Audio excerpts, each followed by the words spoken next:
نشانیاں عثمان غنی دی سیرت طیبہ والیاں ہوئی چاہیے کہ ایک فرمایا رات اللہ دی عبادت وچ گزارن والا ہوئے، دن رب دے نام دے صحابت کرن والا ہوئے۔ جڑا رات چھڑ کے نماز بھی نہ پڑھے تے جے دے چول مرید بھی یہو جے ہون اگوں کے کہن والے ہون کے ساڑھے پیر صاحب ساریاں مکے پڑھ دے نے یا مدینے پڑھ دے نے، انہوں کیا کرو کہ یہو جے پیر نو جڑا نا کہ لتر مار کے برکت واسطے اگلے مرید تک پہنچانا ہے لازم۔ کیوں کہ ولی دی نشانی یہ ہے کہ والذین یبیتون لربہم سجدا و قیاما، جڑا خود ہی نہ پڑھے انہیں سانو کی حکم ہے، انہیں ساڑھی رشد و ہدایت کی کرنی ہے۔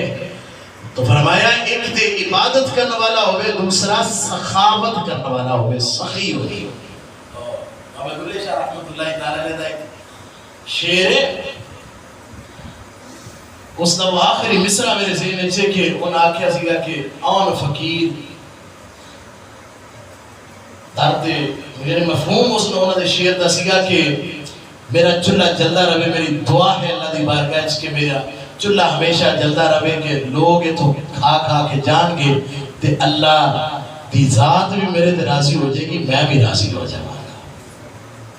ولی تے ہوندہ ہے کہ یہ نہیں کہ ولی نو اگر کسی نے کو دیتے ہیں تو جناب انہیں جیب اچ بارے تے اگے کسی نے دین دی توفیق ہی نہیں ہوتی۔ حالانکہ اگر دیکھا جائے بلکہ حضور غوث پاک رضی اللہ تعالی عنہ دے بارے میں یہ شاید پہلے سنا چکے ہیں کسی موقع تھے کہ حضور غوث پاک رضی اللہ تعالی عنہ فرمایا کرتے سن کہ ساڑھے کول اگر کوئی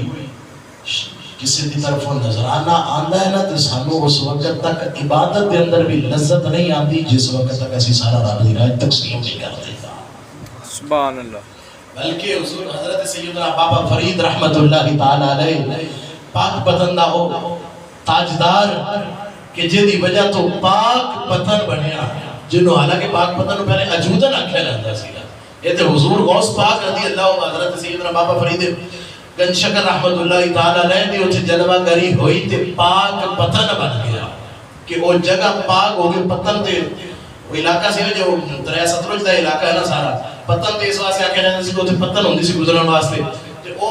اجودن پتن سی، لیکن جنہوں یہ آئے کہ پاک پتن بن گیا انہوں اجودت نہ دا ہی کسی نے نہیں پتا۔ کیوں کہ کسی اللہ والے دے جو قدم لاکے پھر جیڑی وجہ تو اس نام اس جگہ تو مشہوری ملتی ہوئی نام پڑھا ہوتا ہے۔ تو حضرت بابا فرید رحمت اللہ تعالیٰ علیہ کلنا کسی نے کچھ نظرانے دے طور کچھ پیسے بھیجے، آپ نے اپنے خادم نو آکھا گیا اللہ تقسیم کر دے، انہیں تقسیم کی تو کچھ چونی بچ گئی، انہیں جیب اچ باہر ہے۔ آپ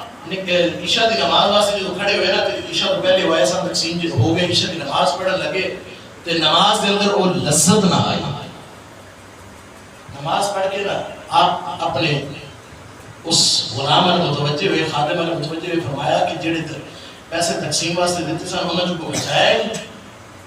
حضور سارے تقسیم ہو گئے۔ فرمایا غور کا حضور ایک چونی بچی تھی، میں او کیوں نہیں ہے کو بھیا کوئی نہیں سی لینا ہے، فرمایا ان تو اتھے سوٹ دینا سی تو کیوں رکھے تھے، تو پتہ نہیں کہ اتنی وجہ تو نماز ہے لذت نہیں ہو ملتی ہے۔ سانو نماز کے اندر لذت ہی ساڑھی نماز ہی پڑھتے نماز ہوئی تو ساڑھے خیالات ساری دنیا سے گھوم رہے ہوتے ہیں۔ کیوں کہ ساڑھے دلان کے اندر جو دنیا بھری ہوئی ہے، ساڑھے دلان کے اندر دنیا بھری ہوئی بچے میں سارے ایسا ساڑھے دلان کے اندر دنیا بھری ہوئی ہے، اسی تاں جدھر بھی دھیان ہوتا ہے ساڑھا دنیا ہی دنیا نظر آ رہی ہوتی ہے۔ تو انہاں دلان کے اندر اللہ دی خشیت سی